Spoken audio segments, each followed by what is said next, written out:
Comienza. Ok, bueno, ya de alguna manera ejercitaste el discurso que vamos a tener hoy. El tuyo, el mío es saber cómo percibes como sociólogo unas escaramuzas de última hora que están ocurriendo por ahí que me llegaron esta mañana. El saboteo a la presencia de los testigos de mesa de la oposición en ciertos centros e inclusive algunos los han atacado con manotazos y con golpetazos. Y ahí hay fuerzas policiales y militares que están llamadas a poner orden en esas circunstancias. Y según Padrino, iban a reprender a todo aquel que creara problemas del orden que fuera. Y estos que están saboteando, los de la oposición, han hecho lo que les ha dado la gana y nadie les ha llamado la atención. Entonces, si esto se convierte a lo largo del día y de lo que queda de aquí al domingo en una modalidad de práctica por parte de los agentes del gobierno, esto puede terminar muy mal. Yo aspiro que esto le pongan orden hoy mismo. No sé cómo lo ves tú. Sí, sí, me parece que esto, vamos a ver en qué terminan todas estas escaramuzas, pero lo que yo quisiera destacar es que estos abusos que se están cometiendo en los centros de votación, forma parte de la larga cadena de atropellos a los cuales se ha visto sometida la oposición durante este periodo. La oposición real, la que representa Edmundo González Urrutia y María Corina Machado, porque por el lado de los alacranes han recibido un conjunto de apoyo y han sido entrevistados y han recibido dinero y no tienen ningún problema en tomar aviones comerciales y realizar sus actos proselitistas. En cambio, con la oposición verdadera, que es la inmensamente mayoritaria, contra este sector se ha ensañado el gobierno y esto que está ocurriendo con los testigos de mesa no forma parte, no es sino un eslabón más de esta larga cadena de excesos cometidos contra la oposición. Pero mira, todas las estrategias que ellos han aplicado han fracasado, todas, desde el intentar pedir la realización de la primaria en octubre del año hasta intentar dividir la oposición, dividirla, de hecho, comprando candidaturas artificiales. Todo esto forma parte de una campaña en la cual el terror es un componente fundamental, porque este es un terror artificial, es un temor fabricado con el propósito de que la gente tenga miedo a su propia fuerza y que trate de ignorar la fuerza que contiene el acto de votación.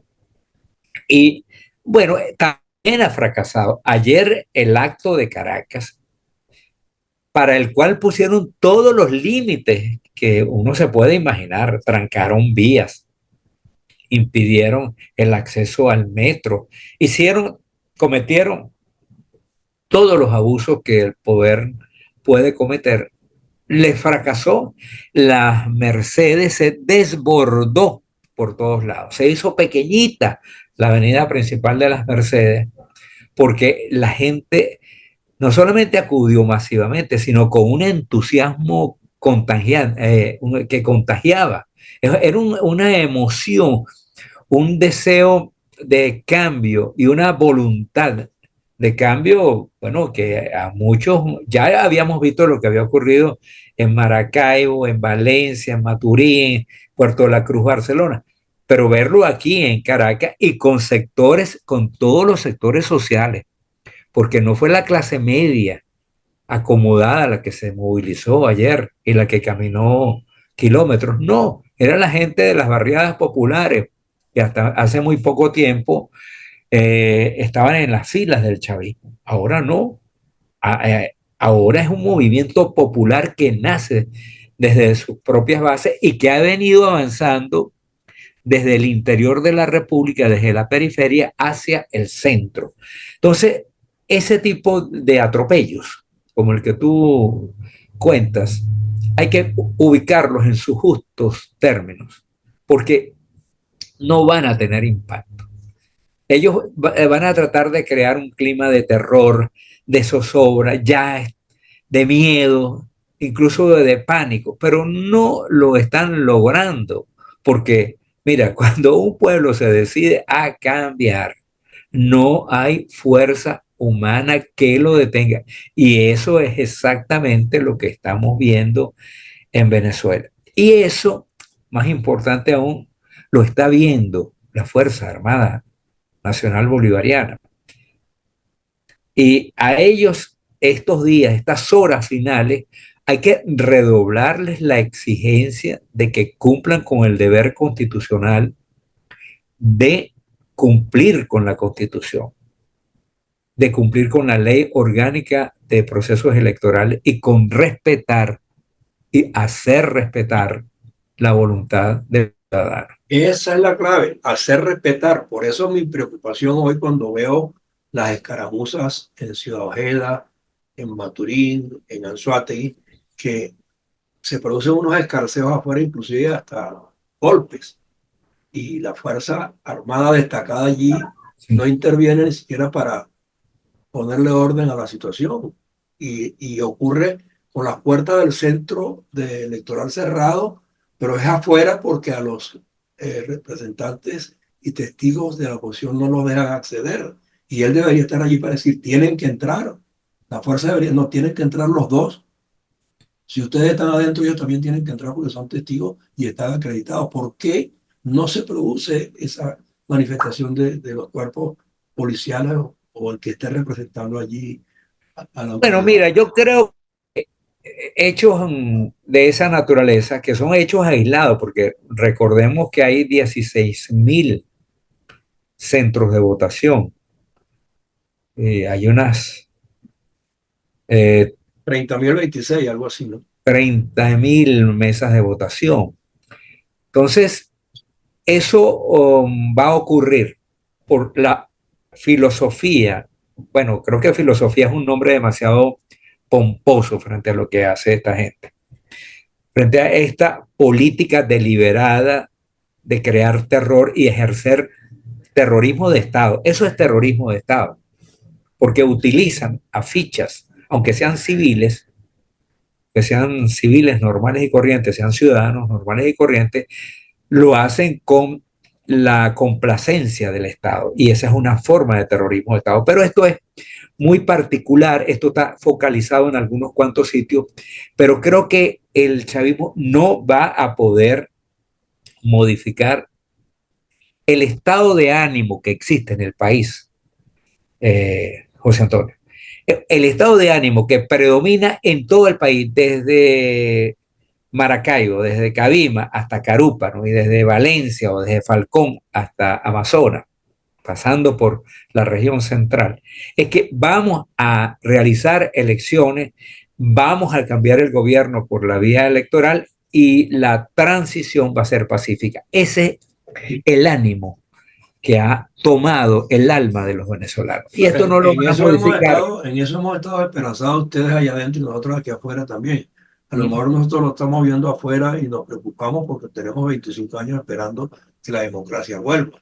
Ustedes están ya en el día a día, de alguna manera, con dificultades, pueden superar los problemas que están ocurriendo en la cercanía. Nosotros quisiéramos dar una contribución mayor, pero no podemos. No nos están dejando ni siquiera votar afuera. Entonces, estamos hablando de la Claro, defensa del voto de ustedes allá porque a nosotros se nos lo impidieron. claro.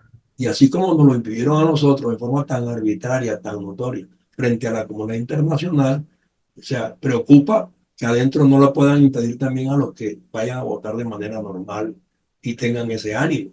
Yo no sé cómo Claro, y tomarlo. es lógico, José Antonio, que desde afuera esas escaramuzas se vean desde una perspectiva distinta. Yo, que, bueno, como ustedes saben, voy siguiendo esto de manera permanente, entiendo que ellos van a tratar de prender esas candelitas para utilizar el mismo lenguaje que ellos utilizan, pero esas candelitas ni van a ser suficientes, ni van a hacer modificar el estado de ánimo de los venezolanos. No, ¿Por tal vez qué? a lo mejor motivan a la gente mucho más. Motiva, ese es el efecto que pueden producir, que la gente se sienta más comprometida aún a acudir a los centros de votación y a votar masivamente. A ver cómo lo ve José Manuel, porque lo que estamos aquí es dando nuestras apreciaciones. Bueno, Adelante. estoy muy de acuerdo con ustedes. Hace unos minutos me llamó un amigo de Caracas que casualmente como están en Venezuela, ellos no se preocupan quizás tanto, o no siguen como sigue uno por la lejanía y por todas las emociones y las necesidades que genera estar afuera, tanto José Antonio como yo, por el canal y por las actividades que tenemos también como un seguimiento, como una forma distinta de verlo. Y yo en particular creo, nosotros llegamos hace 5 años a Miami, yo en particular creo que los que nos fuimos formábamos parte y seguimos formando parte de una oposición muy consciente, una oposición democrática, porque el chavismo tiene 25 años sin democracia. El chavismo tumbó la democracia al entrar, se alió geopolíticamente con países autoritarios, se engarzó con la Revolución Cubana, que no es democrática, y se hizo una alianza militar cívica que hasta hoy ha sido nefasta y ha sido sumamente dañina para la Fuerza Armada venezolana. Entonces, en ese camino, le decía yo hoy a un amigo que me llamó, de eso que le decía que no está muy pendiente, que él siente, como todos sentimos, el temor de que esto se vaya a deshacer o se vaya a devolver. Y yo le dije, mira, a mí me tocó vivir el 23 de enero muy pequeño, pero como un descubrimiento. Yo descubrí el 1 de enero de 1958, a la edad de 12 años, que yo vivía en una dictadura. Yo no sabía que vivía en una dictadura. Yo también. Ajá. Y en ese momento mi papá me explicó todo. Y yo estaba en La Victoria, casualmente de donde es el mundo, cerca de Maracay. Y bueno, de allá a acá, que el cuento sería larguísimo, se resume en una sola cosa. La democracia funcionó con muchos problemas, con muchas deficiencias, pero funcionó, formó un país, se urbanizó, etcétera. ¿Qué pasó en el 98 o antes? ¿O qué estaba pasando desde que Fidel fue a Venezuela en el 59? Que hay unas tendencias, hay unas organizaciones, hay unas internacionales políticas que no descansaron nunca de la idea de tomar el poder en América Latina, en cualquier parte, pero en Venezuela en particular por el petróleo. Y esa historia está escrita. Entonces, ¿qué pasó en el 98? Desde el 83 Venezuela cambió por el problema del petróleo y por la incapacidad de la economía de sostener el ritmo de crecimiento estable que teníamos. Y ahí empezó a funcionar con mucho más fuerza esa propuesta, digamos, redentora, vengadora, ¿no? Que nos dividió y que convirtió a Chávez en el gran vengador. Pero esa venganza no funcionó. En Venezuela, tanto los que nos vinimos como la mayor parte de los que están adentro no han sido chavistas. Los triunfos electorales del chavismo han sido producto, precisamente Trino lo decía muy bien, de ese acoso que hay a la gente el día de las elecciones, de toda la maquinaria que hay de terror y de acoso y de falta de derechos totales de la población. Pero hoy, prácticamente desde el año pasado, desde el triunfo de María Corina en la primaria, la gente se ha venido cambiando. Hay alcaldes que se han saltado en los últimos días, la taranquera. Hay gente que no aguanta más. Entonces yo le decía a mi amigo, para cerrar mi opinión, yo creo que este es un nuevo 23 de enero, con una diferencia que es que hay elecciones. Pero si no hubiese elecciones, el lunes sigue el reclamo igualito, porque como tú lo decías, Trino, este es un pueblo absolutamente decidido a salir de esto. O sea, si ellos salen el lunes diciendo que ganaron las elecciones, no va a haber manera de que ellos se sostengan por dos razones básicas. La primera, ellos mismos ya no pueden. Ellos no saben ni siquiera qué es lo que está pasando. Están divididos, están confundidos y están también ellos sintiendo el terror de la justicia, porque la justicia les va a llegar. Pero por otro lado, el pueblo que no es ninguna clase social, ojo con eso, Tiro, ser sociólogo, porque el marxismo maneja una idea de que si la derecha y la izquierda, el imperialismo, el capitalismo, nada de eso funciona. Esos son letanías que no tienen ningún destino. Solo se apoyan en la fuerza y en la violencia.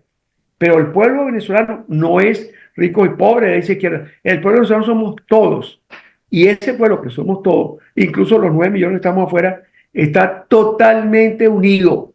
El pueblo está unido. Quedará un 20% que está en las encuestas. Yo, te repito, dudo que sea el 20% los que van a votar a favor de Maduro. Bueno, quedan, Trino, 7 minutos para que nos concretes de todos modos el análisis desde el punto de vista eh, sociológico y nos des más o menos pues el ánimo que estamos necesitando nosotros afuera, porque hay quienes pretenden desvincularnos de la lucha y resulta que nosotros no nos vinimos hace 20 años. Nosotros le aguantamos el mismo 20 años y salimos hace 3 y 5 años, la mayoría. La verdadera migración comenzó hace 4 o 5 años.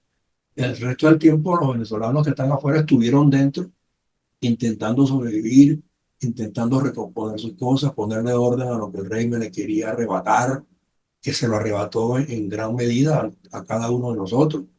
Nuestros inmuebles, que fueron producto de una lucha de 30 años trabajando e invirtiendo en ellos, nuestros inmuebles quedaron desvalorizados. Eso es pérdida gravísima para cualquier ciudadano que ha trabajado toda la vida y así por el estilo, ¿no? Y las condiciones de vida y las oportunidades de trabajo. Si las perdimos, ¿qué podíamos hacer adentro? Pudimos salir porque pensamos pues que con los conocimientos y la preparación que tuvimos y que nos fueron exitosas adentro, podíamos también afuera alcanzar cierto nivel medianamente bueno para sobrevivir. Pero la lucha nuestra está a la par de los venezolanos que están allá, que no nos dejaron participar es otra cosa, y ellos saben que todos estos votos de afuera hubiesen sido para María Corina y el mundo. Bueno, mira, yo quisiera aprovechar estos minutos para, ya que estamos, como estamos a horas de probablemente el cambio más importante que se haya producido en el siglo XXI y incluso más hacia atrás. Como estamos a horas de que se produzca esa elección, yo quisiera pasearme rápidamente por los escenarios más probables. Y el escenario más probable que yo veo es que Nicolás Maduro se vea obligado a aceptar los resultados, porque no tiene fuerza, y esto lo afirmo con absoluta contundencia y claridad. Nicolás Maduro no tiene fuerza institucional, no tiene fuerza ni en el PCV, porque el PCV es una maquinaria que se ha venido haciendo cada vez más chatarra, ni tiene fuerza en la Fuerza Armada, ni tiene fuerza en el plano internacional para desconocer los resultados que abrumadoramente se expresan. Para que Nicolás Maduro salga victorioso, tendría que ganar con un margen de diferencia muy alto, es decir, revertir totalmente la tendencia que apuntan todas las encuestas y él emerger como el candidato ganador con una clara victoria sobre Edmundo González. Y eso no va a ocurrir, eso no va a ocurrir, porque lo que dicen las encuestas es algo totalmente diferente y lo que dicen los actos de masa. A lo largo y ancho del país la gente se movilizó con entusiasmo y decisión a apoyar a María Corina y a Edmundo. Y ayer Caracas fue una reafirmación categórica. Entonces, lo primero que quiero destacar es que la victoria de Edmundo González se va a producir. Esa es la primera conclusión. Y la segunda conclusión es que Maduro, presionado por el ambiente interno que se ha creado y por el ambiente internacional, por las exigencias de sus compañeros de ruta como Lula, como Boric, como Petro, como Alberto Fernández, el expresidente argentino, todo ese ambiente, además de las presiones que vienen de Europa y de Estados Unidos e incluso de Centroamérica, por todas esas presiones, por todo ese ambiente que propicia la restitución de la democracia y la estabilidad institucional en Venezuela, por todas esas razones, Maduro se va a ver obligado a aceptar su derrota. Luego vendrán las negociaciones, los acuerdos con él y el se dará inicio al proceso de transición. Pero yo le quiero dejar esa sensación a a la gente que nos está viendo y nos está escuchando, porque hay mucho escepticismo en gente que tú supones que conoce y que lee la realidad. Y a mí me parece que los escépticos están haciendo una lectura al menos incompleta. Yo creo que es incorrecta, pero bueno, al menos Bueno, entonces yo creo que no hay espacio para el escepticismo, sino sí, no para el triunfalismo, sino para una visión realista que acepta que Venezuela inició un proceso de cambio y que la gran fecha será el 28 de julio. bueno. En ellos que quede clarificarse a sí mismos si llegaron a la política para ser políticos de por vida o para ser dictadores de por vida. Yo creo que dictaduras de por vida no hay, pero políticos de por vida sí puede haber en una u otra corriente siempre y cuando se ciñan a los cánones de la libertad y la democracia y los pueblos los seguirán considerando líderes. Pero si se propone dar un arrebatón, que busque a dónde irse, porque yo creo que los pueblos no aguantan tanto. Así de sencillo. Ahora, si quiere ser líder, reconoce el triunfo del mundo y que siga batallando en la política por la vía que quiera, sujeto pues a las normas que la institucionalidad establece. Si no quiere ser político, sino dictador, que lo diga de una buena vez y ya se verá. Bueno, para ser dictador hay que tener fuerza y yo creo que Por eso Nicolás te Maduro estoy no la diciendo, tiene. exactamente. ¿Ok? Entonces, Bueno, eres político, entonces acepta la derrota y punto. Si eres político, eso es lo que cabe. le va a hacer falta gasolina para la transición porque no tienen ni cuenta. No Bueno, tienen ni cuentas que entregar. bueno. Así Ustedes se es. van a Entonces, escapar. se nos terminó el Bueno, programa. Yo les agradezco mucho y nos vamos a ver el domingo, activos todo el tiempo, recogiendo las incidencias y esperando el resultado porque el optimismo está vivo, afortunadamente. ¿Ok? Bueno, y nosotros nos veríamos el lunes al mediodía, Por supuesto. Ya dependiendo un de... análisis más en frío. Exactamente. Un abrazo a los dos, pues. igual, cuídense mucho, buen fin de semana. Se me Hasta cuida. Gracias. Hasta luego. luego. Chao.